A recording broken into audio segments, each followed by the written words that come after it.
Hey everyone, if your video looks blurry, pixelated, or low quality after exporting from HandBrake, don't worry.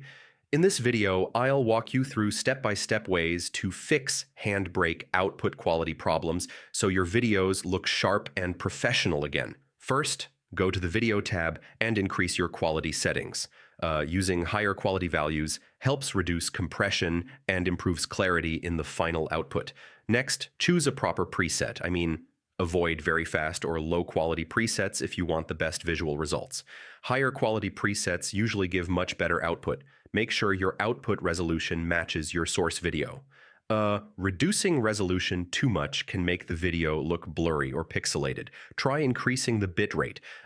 Higher bitrate allows more data per frame, which improves overall video sharpness and reduces compression loss. Avoid overcompressing your video.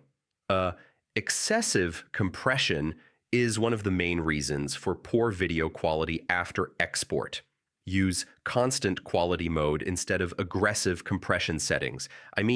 This keeps your video consistent and visually clear throughout. Finally, export your video and test it in a media player. Always check the final result before uploading to make sure the quality is correct.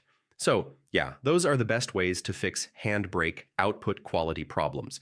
Follow each step carefully, and your videos should look much sharper and more professional. And if this helped, don't forget to check out more tech tutorials for fast and easy solutions.